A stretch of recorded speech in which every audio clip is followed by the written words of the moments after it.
Thames नदी का सपना दिखाया और लोगों को बनाया। कांग्रेस के कार्यकर्ता भारतीय जनता पार्टी के 100 कार्यकर्ता के बराबर है। उनको लज्जा नहीं आती है, उनको लज्जा नहीं आती है, वो लज्जाहीन हो गए हैं। लेकिन हम पूछना चाहते हैं कि वो टेम्स नदी क्यों नहीं बनाए? 15 साल तक उनकी सरकार थी। प्रदेश के हाई प्रोफाइल सीट बिलासपुर को जीतने के लिए कांग्रेस ने चुनावी रणनीति तैयार कर लिया है।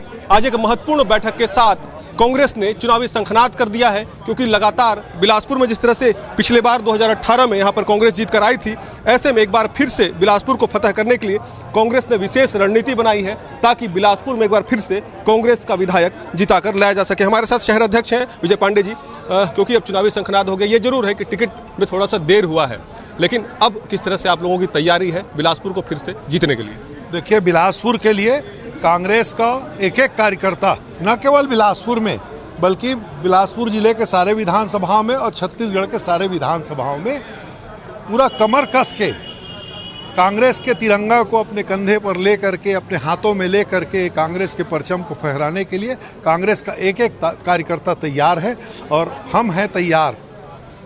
इस स्लोगन के साथ हम सब निकल रहे हैं और भूपेश बघेल जी का जो मुख्यमंत्री के रूप में जो नेतृत्व रहा और 5 साल जो उन्होंने काम किया, उस काम में जैसे ग्रामीण अंचलों में हम जाएं तो किसानों को जो बोनस दिया गया धान का, वो पूरे हिंदुस्तान में कहीं नहीं है।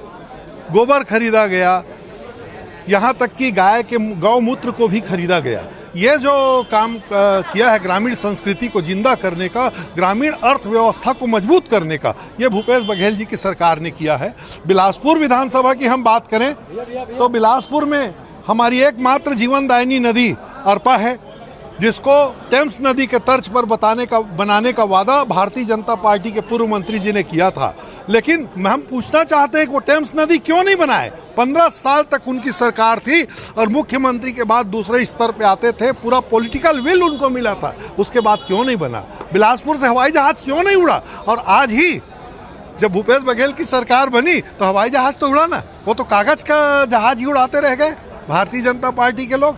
और यहाँ 4 लेन सड़कों का निर्माण चालू हो गया हमारी जीवनदायिनी नदी में, दोनों तरफ बैराज बन गए ताकि जल का स्तर उठे। मेडिकल कॉलेज व्यवस्थित हो गया, मल्टी स्पेशलिटी हॉस्पिटल, शिक्षा के क्षेत्र में आत्मानंद स्कूल खुल गए, बिजली बिल हाफ करने का वादा था उसको पूरा गया। तो जनहित के सारे काम तो कांग्रेस की सरकार ने भूपेश बघेल जी के नेतृत्व में किया है। मतलब इन्हीं मुद्दों को लेकर शहर की जनता के पास हम किसी की बुराई करके लोगों के बीच नहीं जाएंगे, बल्कि हम अपने किए हुए कामों को लेकर के, सरकार के कामों को लेकर के, उसमें सरकार पे जो भरोसा है उसको जगाने के लिए लोगों के बीच जाएंगे। काम को लेकर जाएंगे, लेकिन जिस तरह से विपक्ष में अमर अग्रवाल है और उनको फिर से टिकट मिला है और उन्होंने भी पूरा जोर लगाया हुआ और लगातार ये बोल रहे हैं कि आप लोगों के राज में शहर में गुंडागर्दी बढ़ी, क्राइम का ग्राफ बढ़ा, इसको किस तरह से फेस करिए? अब जिस तरीके से देखेंगे कि 15 साल की जो सरकार थी भारतीय जनता पार्टी की और अमर अग्रवाल यहाँ के मंत्री थे, और मंत्री कहे के थे वो बिजली, पानी, रोड, नाली के ही मंत्री थे, नगरीय प्रशासन में।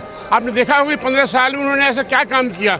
टेम्स नदी का सपना दिखाया और लोगों को बनाया। सवाल ये है, आपने कहा कि रणनीति आपकी क्या है? हम रणनीति पर विश्वास नहीं करते। भूपेश बघेल जी ने जो काम किया है, सर्वहारा के लिए काम किया है, वो जो जनता के जो जितने वोटर्स हैं उनके सर पे सर के वो बोल रहे हैं कि भूपेश बघेल की सरकार जो है, भूपेश सरकार जो है फिर से रिपीट हो रही है और भूपेश की सरकार फिर से हम बनाएंगे, क्योंकि काम जो जनता के लिए किए हैं, चाहे उद्योगपति हो, चाहे पूंजीपति हो, चाहे गरीब हो, चाहे किसान हो, चाहे श्रमिक हो, चाहे मजदूर हो, चाहे मितानिन हो, हर किसी के लिए उन्होंने काम किया है। और ये जादू जो है सर चढ़ के बोल रहा है। एकजुटता भी एक सवाल यहाँ पर खड़े हो रहा है, कांग्रेसी एकजुट है नहीं है, यही क्योंकि हार जीत का कारण भी बनता है। कांग्रेस के कार्यकर्ता भारतीय जनता पार्टी के 100 कार्यकर्ता के बराबर है। ये पारिवारिक विवाद को बात मत जाइए आप। कांग्रेस का कार्यकर्ता सच्चा, अच्छा और ईमानदार है। आपने देखा होगा पिछले समय में भारतीय जनता पार्टी के जो यहाँ 15 साल के मंत्री थे, 20 साल के विधायक थे, किस तरीके से भारतीय जनता पार्टी के कार्यकर्ताओं ने पैसा खाया उनका, जिसके ऊपर उन्होंने विश्वास किया, लाखों करोड़ों रुपया जनता उनके कार्यकर्ताओं ने खा गया। यहाँ कांग्रेस के जो कार्यकर्ता हैं अपने खून पसीने लगाते हैं, अपने पैसे जेब के पैसा खर्च करते हैं और कांग्रेस जिताते हैं। बिलासपुर कांग्रेस प्रत्याशी शैलेश पांडे जी भी हमारे साथ हैं। शैलेश जी, क्योंकि टिकट देर से जरूर यहाँ पर वितरण हुआ है, लेकिन अब कांग्रेस तैयार दिख रही है, चुनावी रणनीति किस तरह से बनाई है बिलासपुर जीतने के लिए? टिकट देर से नहीं मिला है, टिकट सभी पार्टियां चिंतन मनन करती हैं, एक एक सीट पे कैंडिडेट पर कई स्तरों पर जो है चर्चा की जाती है।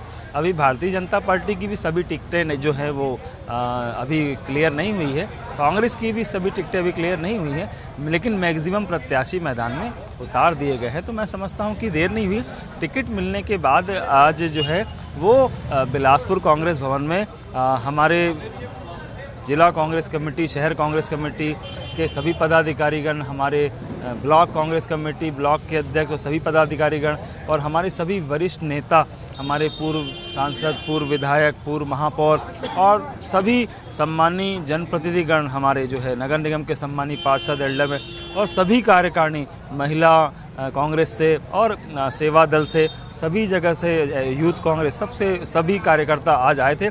बहुत ही इम्पोर्टेंट बैठक थी और जो दिशा निर्देश अध्यक्ष संगठन ने सभी नेताओं को दिया है, सभी कार्यकर्ताओं को दिया है, कमर कस के कांग्रेस का कार्यकर्ता जो है वो प्रत्याशी बनकर, शैलेश पांडे बनकर जो है वो डटा रहेगा, एक एक बूथ में जाएगा, एक एक गली में जाएगा और माननीय मुख्यमंत्री भूपेश बघेल जी की जो योजनाएं थी, जो सरकार की योजनाएं थी, बिलासपुर को लेकर जो जन भावनाएं थी, चाहे वो हवाई सेवा हो हमने शुरू करवाई, चाहे अरपा का सौंदर्यीकरण हो, चाहे अरपा के बैराज हो, चाहे अरपा का जल स्तर हो, चाहे हमारा सिम्स के सिटी स्कैन MRI हो, चाहे हमारा अस्पताल सुपर स्पेशलिटी अस्पताल हो, B ग्रेड सिटी के दर्जे पे हमने परिसीमन करवा दिया। अब B ग्रेड सिटी का दर्जा हमारे बिलासपुर से बहुत दूर नहीं है। 14 स्वामी आत्मानंद स्कूल खुलवाए गए हैं, 9000 बच्चे उसमें लाभान्वित हैं। तो ये सारी योजनाएं जो हैं, और दूसरी बात, ये सारे काम हमने 3 साल में किए। 2 साल कोरोना काल था और उसमें हमने सेवा करी। तो कोरोना काल में भी हम लोगों ने बहुत सेवा करी और बहुत अच्छे से जनता जानती है कि कोरोना काल में कौन उनके साथ था और कौन पीठ दिखा के भाग गया था। लेकिन यहाँ पर जो भाजपा के प्रत्याशी हैं वो लगातार ये सवाल खड़े कर रहे हैं कि कांग्रेस के राज में गुंडागर्दी बढ़ी है, अपराध का ग्राफ बढ़ा है। ऐसे में लगातार वो सवाल खड़े कर रहे हैं शहर विधायक को लेकर। अमर अग्रवाल जी अगर ये कह रहे हैं और ये कहते फिर रहे हैं तो उनको ज़रा मैं याद दिलाना चाहता हूँ, स्मरण कराना चाहता हूँ कि वो बताएं कि जीत टाकीज गोलीकांड कब हुआ था, वो ये बताएं इंटरसिटी होटल में गोलीकांड कब हुआ था, वो ये बताएं IPS राहुल शर्मा जी ने आत्महत्या क्यों की थी, वो ये बताएं सुशील पाठक हत्याकांड कब हुआ था, वो ये बताएं बहुत नसबंदी कांड में 20 महिलाओं की मौत कैसे हो गई थी, किसकी लापरवाही थी, वो बताएं मैग्नेटो मॉल में जो हत्या हो गई थी उस बालक की, वो किसके कार्यकाल में हुई थी, किसके इशारे पे हुई थी, वो बताएं गर्भाशय कांड में कितनी महिलाओं के, निर्दोष महिलाओं के गर्भाशय निकाल दिए गए, वो ये इसका डाटा देना। उनको लज्जा नहीं आती है, उनको लज्जा नहीं आती है, वो लज्जाहीन हो गए हैं। इतनी महिलाओं के मौत का सीवरेज में खोदापुर बना दिया। अरे बिलासपुर इतना सुंदर शहर, उसको खोदापुर आपने बना दिया, बदनाम कर दिया, न जाने कितने लोगों की मौत हो गई। आपको लज्जा नहीं आई कभी, आपको शर्म नहीं आई कभी, आप फिर से जनता के सामने झूठ बोलना चालू कर दिए हैं। तो ये जनता के सामने झूठ बोलकर, जनता को तो 15 साल झूठ बोला उनने, टेम्स बनाऊंगा, साबरमती बनाऊंगा, ये करूंगा, हवाई चप्पल पहन के हवाई सेवा कराऊंगा। ये झूठ बोलने का काम भारतीय जनता पार्टी का था और भारतीय जनता पार्टी के लोगों का था। नसबंदी कांड में मौतें हो गई थी, मंत्री अमर अग्रवाल जी स्वास्थ्य मंत्री थे, अस्पताल में गए, अट्टहास कर रहे थे, उनको लज्जा नहीं आई। अरे अपनी बात करें, वो कितने शर्मदार हैं। हमारे कार्यकाल में हुक्का बार बंद किया गया, नशे की नर्सरी चालू करके रखी थी, हुक्का बार के लिए कड़ा कानून लेकर आए हम लोग।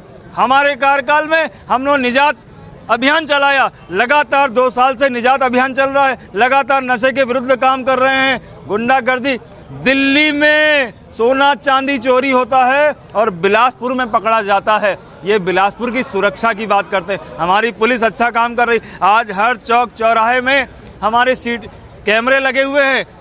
आदरणीय जितेंद्र भाई, कैमरे लगे हुए, पूरा शहर जो है सुरक्षित है। आज कोई गुंडागर्दी नहीं हो रही, कोई चोरी नहीं होती, इतना सुरक्षित है। बिलासपुर पहले जैसा शांत है और बिलासपुर को आगे बढ़ाना है, रायपुर राजधानी के स्तर पर लाकर खड़ा करना है। ये हम सब बिलासपुर वासियों का सपना है और हम सब मिलकर उसको पूरा करेंगे। ये माना जाए कि 15 साल बनाम 5 साल की यहाँ पर लड़ाई जो है आगामी चुनाव में होगी। अवश्य ही 15 साल तक वो नकारे सिद्ध हो गए, उनसे कोई काम हो न सका, वो कोई काम कर न सके, वो किसी काम के नहीं थे और अब सिर्फ झूठ बोल रहे हैं। और बाकी उनके बारे में तो पूरा दुनिया जानती है कि उनका पारिवारिक व्यवसाय क्या है। मैं पूछना चाहता हूं उनका पारिवारिक व्यवसाय क्या है। 15 साल तक आबकारी मंत्री कौन था, मैं पूछना चाहता हूं उनसे। नशे के विरुद्ध किसने काम किया और नशे के साथ कौन खड़ा था, ये सब कोई जानता है। ये थे शैलेश पांडे और बिलासपुर की तमाम ये कांग्रेस की टीम है जो यहाँ पर कमर कस के तैयार है और 15 साल बनाम 5 साल का चुनाव बिलासपुर में होने वाला है। कैमरा सतीश मिश्रा के साथ जितेंद्र थवाई, IBC 24 बिलासपुर।